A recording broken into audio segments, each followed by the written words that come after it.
आज हम chicken pox, जिसको उर्दू में लाकड़ा काकड़ा भी कहते हैं, उसके बारे में तफसीलन गुफ्तगू करेंगे।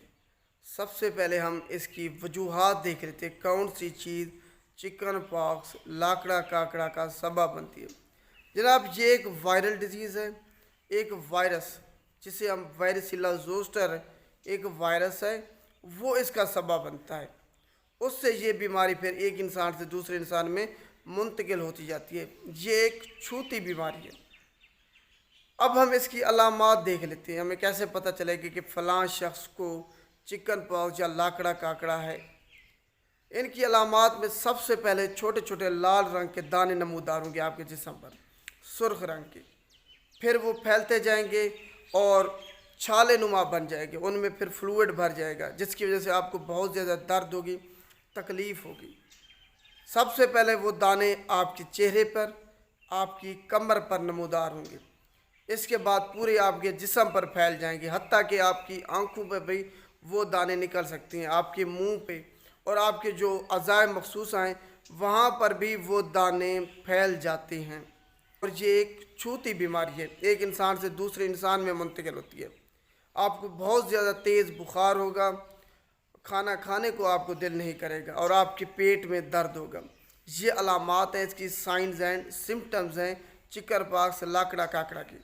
अब हम देखते हैं कि एक इंसान से दूसरे इंसान में ये बीमारी कैसे मुंतकिल होती है। ये एक छूती बीमारी है, कंटेजियस डिजीज़ है।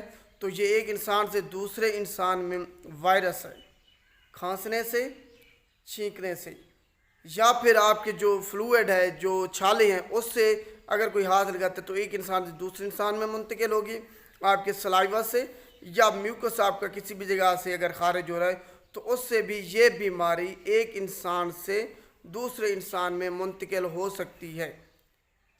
ये वायरल डिजीज़ है, मैं बार बार आपको कह रहा हूँ, बैक्टीरियल नहीं है, वायरस की वजह से ये होती है चिकन पॉक्स।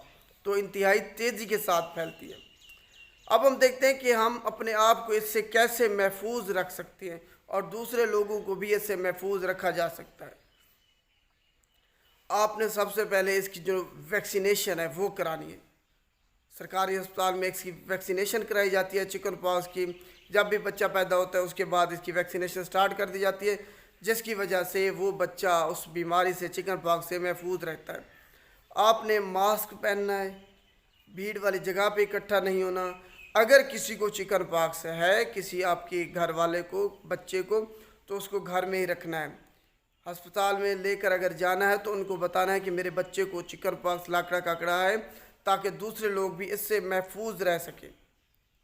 तो ये एक छूती बीमारी है, आपने ख्याल रखना है। अगर किसी को है तो उसके फ्लूइड से, सलाइवा से, इन चीज़ों से महफूज रहना है, बच के रहना है। खांसने छींकने से ये मुंतकिल होती है। तो ये अपने आप को सिर्फ इसी तरीके से आप महफूज रख सकते हैं। अब हम आखिर में इसका इलाज देखते हैं। इसका इलाज यह है कि आपने सबसे पहले वैक्सीनेशन इसकी करानी है चिकन पॉक्स की। अगर किसी को वैक्सीनेशन किसी ने कराई हुई है उसके बाद भी हो सकती है चिकन पॉक्स, लेकिन 90% चांसेस यही होते हैं कि किसी को अगर एक दफ़ा हो जाए या किसी ने अगर वैक्सीनेशन कराई हुई है उसको नहीं होती, दोबारा अगर हो जाए तो इतनी ज़्यादा उसमें शिद्दत नहीं होती। तो ये बीमारी वायरल अटैक है, वायरस की वजह से होती है, खुद ब खुद ठीक हो जाएगी। परेशान आपने नहीं होना, पैनिक नहीं होना। 4 से 7 दिनों में ये बीमारी खुद ब खुद ठीक हो जाएगी। आपने सिर्फ क्या करना है, अगर आपके बच्चे को है, बच्चे को घर में रखना है, आराम देना है, उसे पानी उसे ज़्यादा से ज़्यादा आपने पिलाना है और जो ग़िज़ा का आपने ख़ास तौर पर ख्याल रखना है। अगर मुंह वगैरह पे, मुंह के अंदर उसके छाले वगैरह निकल आए हैं तो उसको नरम ग़िज़ा देनी है। आँखों पे अगर निकल आए हैं तब आपने इन्फेक्शन से बचने के लिए फिजिशियन की रहनुमाई से बैक्टीरिया एंटीबायोटिक्स भी इस्तेमाल कर सकते हैं, क्योंकि बैक्टीरियल इन्फेक्शन के चांसेस हो जाते हैं अगर आपकी आँख पे निकल आए या अज़ाए मखसूसा पर निकल आए। वगरना ये बीमारी खुद ब खुद ठीक हो जाएगी। सिर्फ बुखार को कम करने के लिए आपने अद्वियात मेडिसन लेनी है। परेशान नहीं होना, ये वायरल डिजीज़ है, खुद ब खुद ही आपकी घर में रहते हुए बीमारी ठीक हो जाएगी। उम्मीद है आपको चिकन पॉक्स के बारे में तफसीलन समझ आ गई होगी। शुक्रिया।